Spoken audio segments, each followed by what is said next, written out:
Welcome to the Old Time Radio Westerns. I'm your host, Andrew Rhines, and let's get into this episode. This episode is going to be Challenge of the Yukon. Original air date is September 6, 1950, and the title is Cal Dorset's Heir. Let's get into it. Hope you enjoy, and thanks for listening.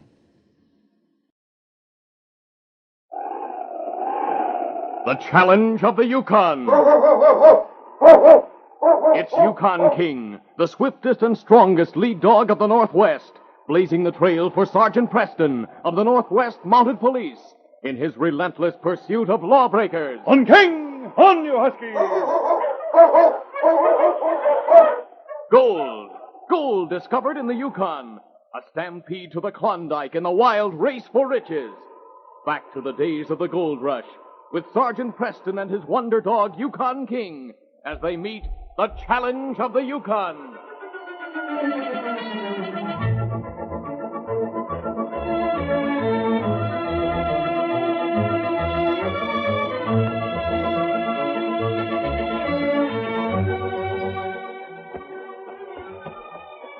Sergeant Preston was on his way back to Dawson after making a short patrol of the Klondike River District.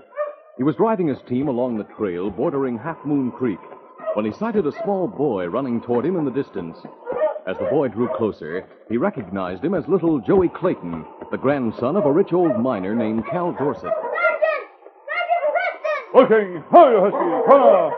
Joey, what's wrong? Grandpa, I'm afraid he's dying. What happened? He keeled over all of a sudden. I think it's a heart attack. I was running to get help from the neighbors. What about the couple who worked for your grandfather, Mr. and Mrs. Winfield? They went to town this morning. I was all alone with them. All right, Joey, get on this sled. Right, Sergeant. On King! On, you husky! A few minutes later, the sergeant halted his team in front of Cal Dorset's big two-story log house.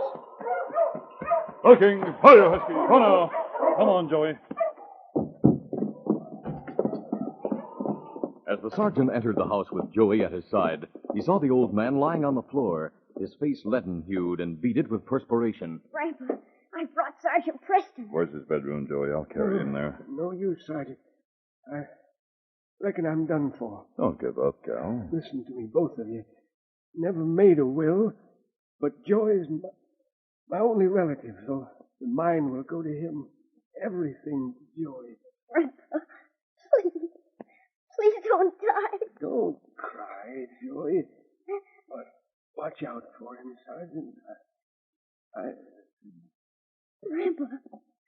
Grandpa. Oh, Sergeant. Yes, Joey. You'll have to be brave, son. Your grandfather's dead. The following day, 3 men sat lounging around a cabin in Dawson City. One of them, whose name was Vince Clayton, was reading the latest issue of the Klondike Nugget. His partners, Bud Mitchell and Scar Foley, were playing a game of cards. Suddenly, Vince exclaimed in surprise, Hey, you two, listen to this. Listen to what? The story in the Nugget. Joey Clayton, a 9-year-old boy, will soon become the owner of one of the richest claims on Half Moon Creek. He's due to inherit the claim as the only surviving relative of his grandfather, Calvin Dorset, who succumbed yesterday to a heart attack. Well, what about it? Well, that kid Joey Clayton is my brother's son. Son? Well, I'll be doggone. I never knew Bert had a kid. Sure. Bert and his wife split up 3 or 4 years ago, back in the States. His wife took the kid and went to live with old man Dorset. Here, let me read you the rest of the story. Joey's mother died last year, and the whereabouts of his father, Bert Clayton, is unknown. It is reported that Mr. and Mrs. Clyde Winfield may be appointed the boy's guardian. Hey, that'll be a nice deal for them. I'll tell the world it will. As the kid's guardians, they'll have control of the mine till Joey gets to be 21. Yeah, it's too bad Bert got shot in that holdup we pulled last month. If he was still alive, he could claim custody of the kid and get control of the mine for himself. Yeah. Just what I was thinking. And that's not all I'm thinking. What do you mean? Look. Nobody except us knows that Bert Clayton is dead. So? Suppose I were to show up and claim that I'm Bert Clayton. Yeah, but you're not Bert Clayton. You're his brother, Vince. Sure I'm his brother. Don't be stupid, Scar. The point is, nobody but us knows that. So what's to keep me from passing myself off as Bert? What about the kid? Well, what about him? He was only 5 or 6 years old the last time he laid eyes on us. Not likely he remembers his face very clearly. Besides, Bert and I looked a lot alike. Yeah. Fact, you did. People used to get you mixed up sometimes. What's more, I kept Bert's personal papers.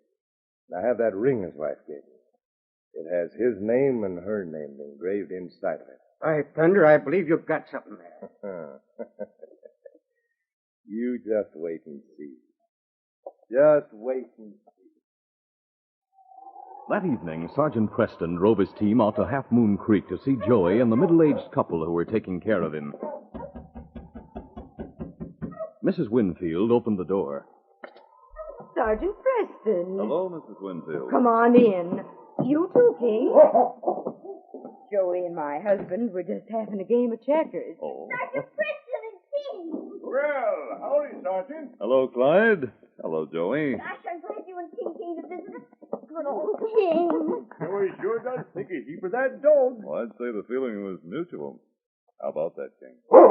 Take off your parka and sit down, Sergeant. Well, thanks, but I can't stay long.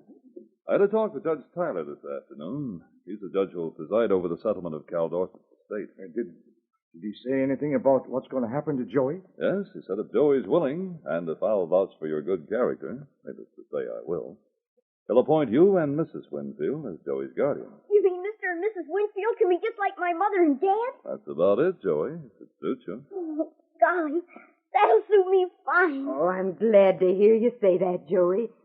Always wanted a boy of my own, and now it looks like I'm going to have one. Someone's at the door. I'll go see who it is. Joey. I reckon you are Joey, aren't you? Yes, sir, but... By golly, you've grown so big I hardly know you. Who is it, Joey? I don't know. You let me come inside into the light and see if you don't recognize me. All right.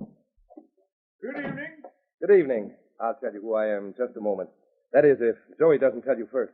I'm hoping he'll remember me.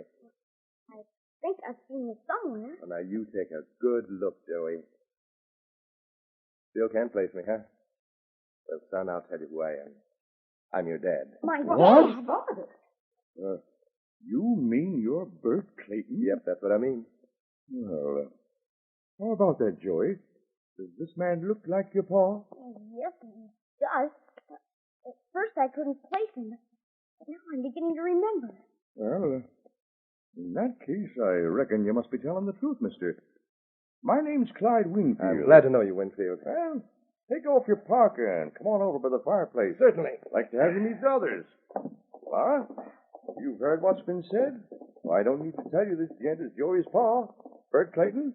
This is my wife. How do you How do? do you do, Mr. King? And this is Sergeant Preston of the Northwest Mounted. He's an old friend of ours and Joey's. Howdy, Sergeant. Glad to know you. Well, reckon we might as well sit down and take the weight off our feet. Well, thank you. I suppose you realize that the courts will expect you to prove that you're Bert Clayton. Well, naturally, and I'm prepared to prove it. Here. Take a look at this ring. Joey's mother gave me that ring on our first wedding anniversary. Read what's engraved inside it. To Bert from his loving wife, Elsie, 1890. And also, I have some personal papers here that should establish my identity. Seem to be authentic. Do you mind if I check a little further? What do you mean? Joey, do you know if your mother had a photograph of your father? Oh, yes, sir. Once I saw a picture of them that was taken on their wedding day. I think it's in Mother's trunk. Would you get it, please? Well, now, see here, Preston. By thunder, you're acting as though you think I'm a fake. Not at all. I'm just doing what the court will do later on. Of course, if you're afraid of answering Who's afraid? these... You go ahead and get that picture, Joey. We'll soon set this Mountie straight. Yes, sir. A few minutes later, Joey returned with the photograph. When everybody had examined it, Clyde Winfield remarked, Well, you've aged a bit, but the picture does look like you're all right. What do you think, Flora? Yes, Clyde, I reckon this gentleman must be Bert Clayton, just like he says he is. Now, what have you got to say for yourself, Preston? Apparently, you'll have no difficulty in proving your identity to the court. For Joey's sake, I hope everything works out for the best. A week later, at the court proceedings for the settlement of Calvin Dorset's estate, Vince Clayton succeeded in passing himself off as Joey's father, and the boy was officially turned over to his care. Vince immediately moved his belongings out to the mine. That evening, after supper, he remarked to Mrs. Winfield, Well, Mrs. Winfield, That was a mighty satisfying meal. I'm glad you enjoyed it, Mr. I Clayton. certainly did. But I'm afraid it's the last meal you'll be cooking for Joey and me. What? What do you mean? I'm afraid I'll have to dispense with the services of you and your husband. But You mean you're firing us? You want to put it that way? Yes. In lieu of notice, you'll receive 2 weeks' pay. But Dad, I don't want them to go. I like them. Never mind arguing, son. I know what's best. But you can't fire them. Grandpa left this house to me, in the mine, too. I can keep them working here if I want Now, to. don't talk back to me, young fella. I'm your father. And until you're 21, I'm giving the orders around here. Keep your mouth shut until you're spoken to. As for you two, you can pack your bags and get out first thing in the morning. The following day, Vince paid a visit to his partners, Bud Mitchell and Scar Foley. The 2 men looked up as he entered the cabin. Well. Look who's here. The rich boy's daddy. How's it feel to be boss of a rich gold mine? Feels fine, boys. Mighty fine. What I want to know is where do we cut in on the deal? And that's what I came here to talk to you about. Look, I just fired the couple that used to work for old man Dorset. You two are going to take their places. What's the idea? As long as Clyde Winfield was working the mine, it'd be mighty risky to pull anything crooked. Anytime the court felt like checking up on me, he could testify just how much gold had been taken out of that mine. If some of it were missing, I'd be in the soup. Yeah, you sure would. But with the Winfields gone, and you two taking their places, it'll be smooth sailing. About 1/10 of the gold we get out of the mine will show up in the kid's bank balance. The rest will go to us. Savvy?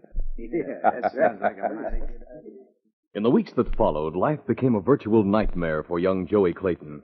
Not only did he miss his grandfather and the kindly mothering of Mrs. Winfield, but Vince Clayton kept him a virtual prisoner in the house and forced him to perform many of the hard, menial chores that were supposed to be the job of the new cook, Scar Foley.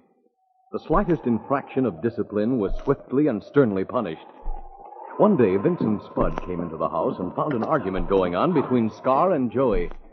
Thunder, if you ain't the laziest brat I ever laid eyes on. Get up out of that chair and get busy. Sounds like the first flying Hey, again. what's going on here? Nothing's going on. That's the whole trouble. I tell this kid of yours to wash the dishes and peel me some potatoes while I go chop some firewood. I come back and I find he ain't even started peeling the spud yet. Said he's curled up in his chair asleep. Oh, so you've been loafing again, huh, Joey? No, sir, I haven't been Don't loafing. contradict me, you young scamp. But I haven't, Dad. Honest, I haven't. I've been working all morning. I just sat down in this chair to rest a minute. And I fell asleep. Fell asleep. You get plenty of time to sleep at night. Maybe what you need is a good thrash. No, don't lick me. I haven't done anything wrong. I'll bet if the judge knew how mean... Shut up! I wasn't going to lick you, but now that you're getting so smart, Alecky, you're going to get just what you deserve. No, please, Dad. I'll work harder. Come here. By thunder, I'll teach you not to talk back to me. Hey, someone's at the door. Go see who it is, Bud, while I attend to this brat. Sure thing, boss.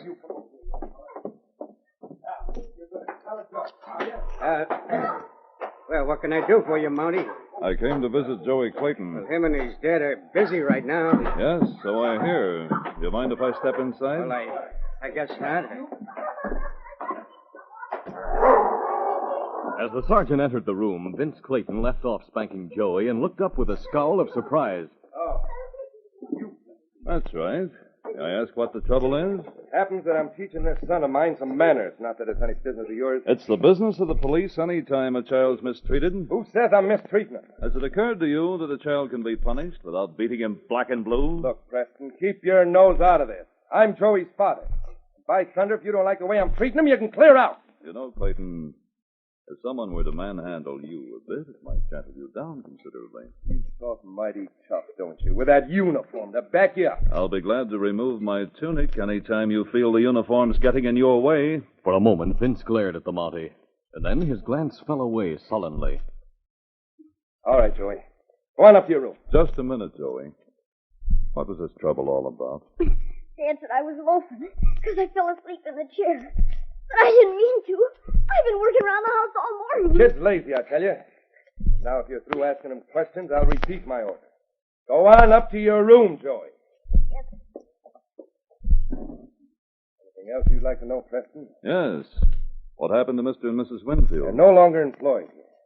Why not? Because I didn't like the way they worked. So you replaced them with these two men? Well, what if I did? Friends of yours? Not necessarily. I knew they were looking for jobs, so I hired them, that's all. What's your name, mister? Mitchell. Spud Mitchell. And what's yours? Name's Foley. Man with a scar like yours. The police record? Police record? No, of course not. I've never been in trouble with the law. What'd you do for a living before you came here? I used to be a ship's cook. I just came to the Yukon about a month ago. Oh? All right, Clayton, I'll be on my way. But from now on, you'd better watch your step. The law can intervene to protect Joey and his inheritance. Anytime there's reason to believe that you are not a fit parent. Thanks for the advice. Is that all? That's all. Well, I reckon you can find your way out. Come along.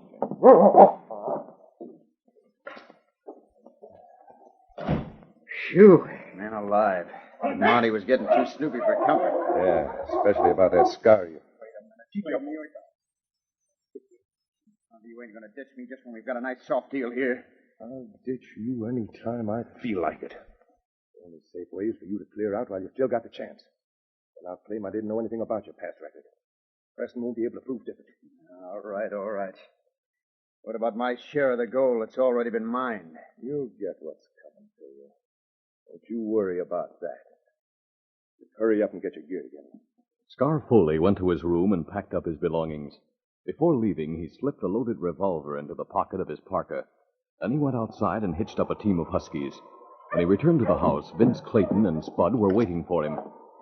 Well, you all ready to hit the trail? Yeah, I sure am. All right, reach, Hey, go on, reach. What's the idea of pulling a gun on us? The idea is that you're not getting rid of me quite so cheap as you thought. Meaning what? Meaning that when I leave here, I'm taking every ounce of gold you got in this house. Don't think I won't be back for more later. Why, you dirty, double-crossing skunk. If you think I'm going to let you bleed You'll me white... kick through all right any time I feel like dropping around.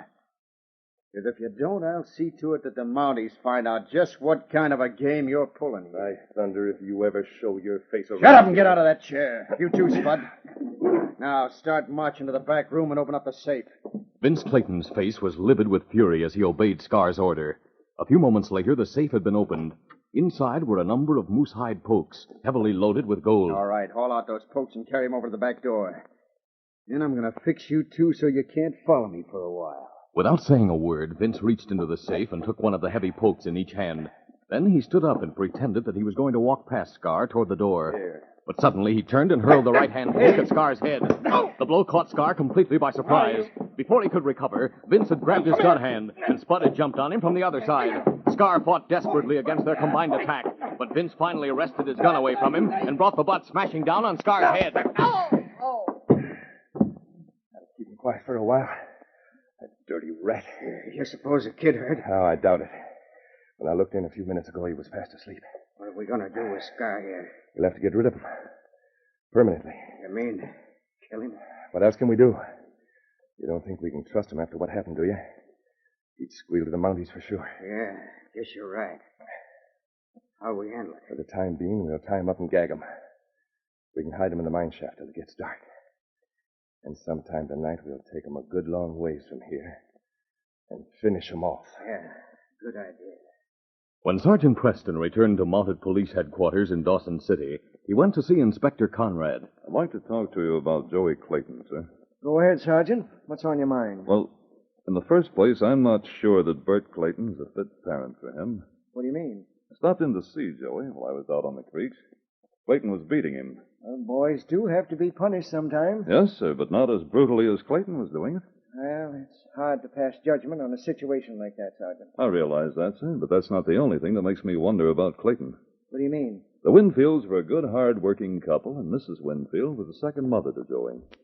Yet Clayton has seen fit to fire them and replace them with two tough-looking friends of his. Did he say why? Said he didn't like the way the Winfields worked. It was obviously an excuse.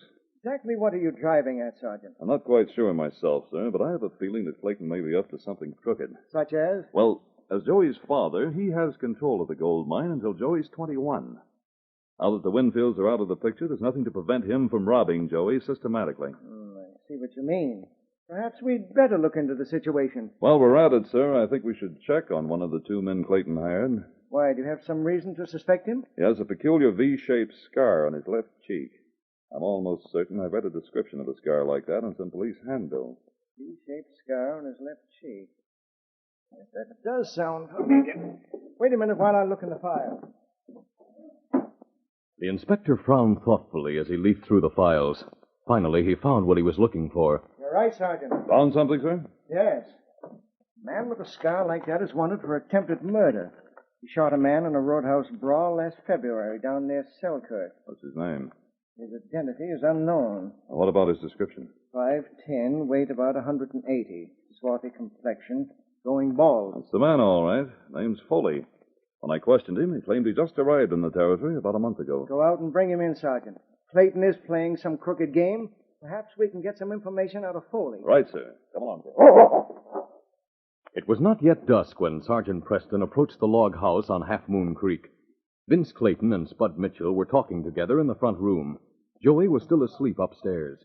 At the sound of the sergeant's team, Spud looked out the window. Who is it, Spud? Hey, it's that Mountie again. Just as I figured. He's probably coming back to arrest Scar. What are you going to tell him? Don't worry, I know just what I'm going to say. You better go out to the mine tunnel and make sure that Scar hasn't worked himself loose. Might be a bit hard to explain if he were to show up all of a sudden. Good idea. I'll slip out the back way.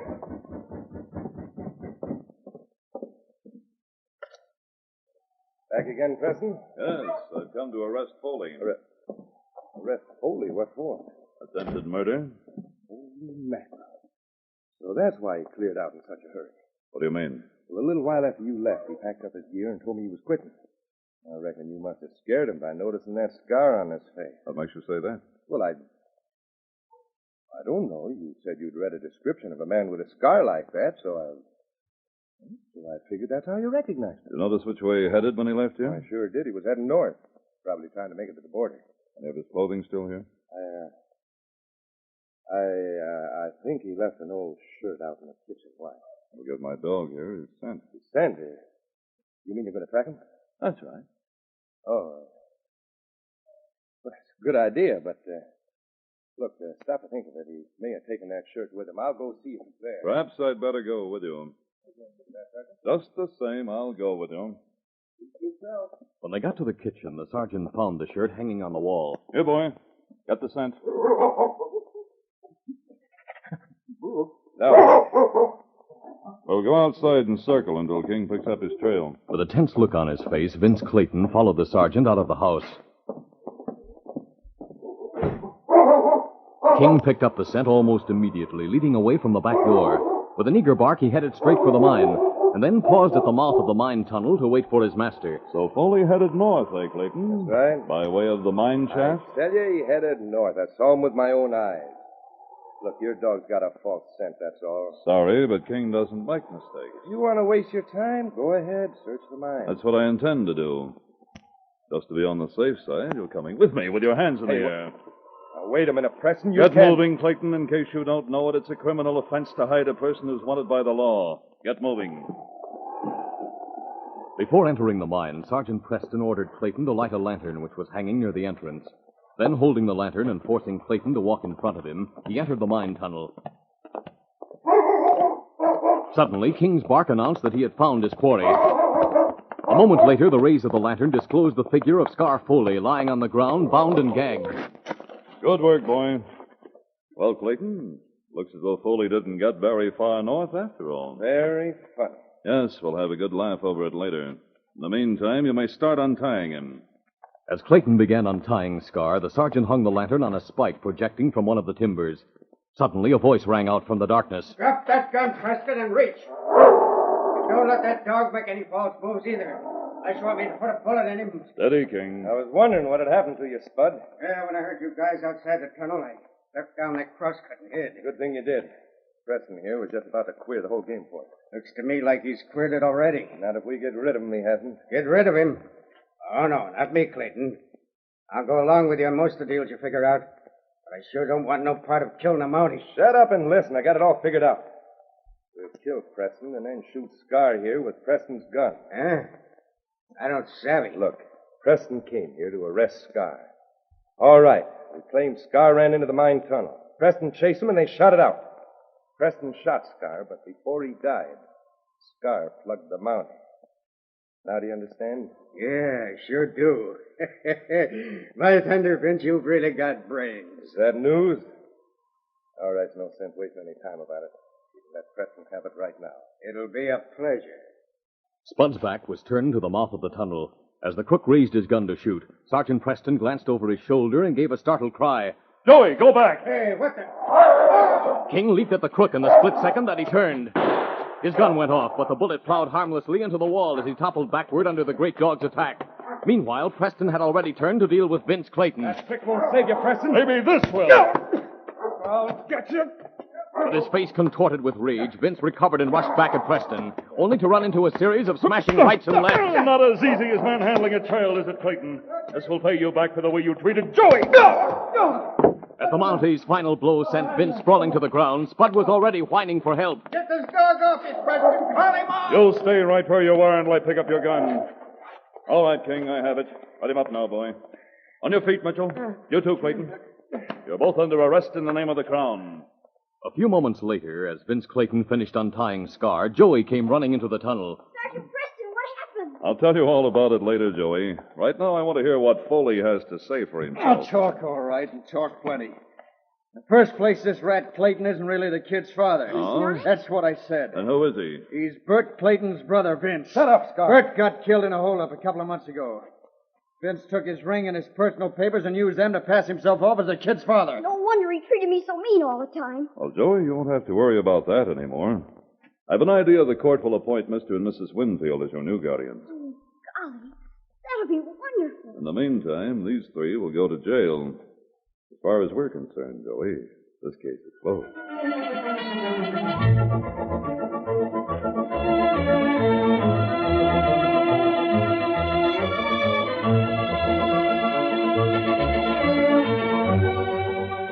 We now take you to Northwest Mounted Police Headquarters in Dawson. Reporting for duty, Inspector. This may be a tough assignment, Sergeant. Really, sir? Yes. I have a letter here from a man named Charlie Breen in Grand Ledge. He's confessed to holding up the express office in 40 Mile, and he wants to surrender and show us where the gold is cached. Well, why do you write a letter? Why didn't he come here if he wants to give himself up? He's sick, Sergeant. He thinks he's going to die. You want me to go to Grand Ledge, sir? Yes, but I haven't finished. The night after Breen wrote this letter, he disappeared. Where or how, no one knows.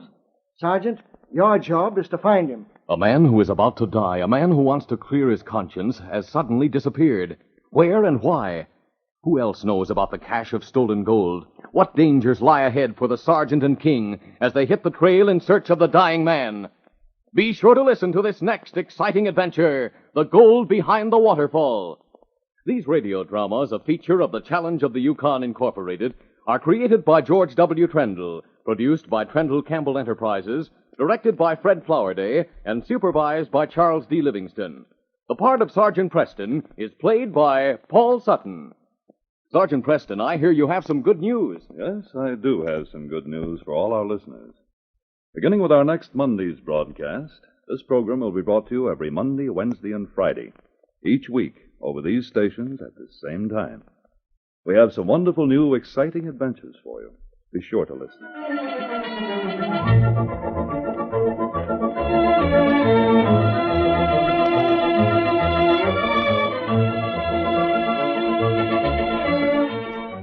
This is Fred Foy wishing you goodbye and good luck until Monday.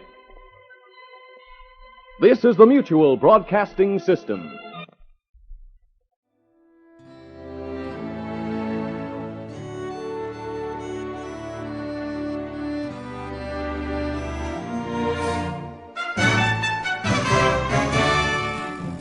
This has been a presentation of OTRWesterns.com, and we hope you enjoyed. Please take some time to like and rate our shows in your favorite podcast application. Follow us on Facebook by going to OTRWesterns.com/Facebook. Subscribe to our YouTube channel by going to OTRWesterns.com/YouTube.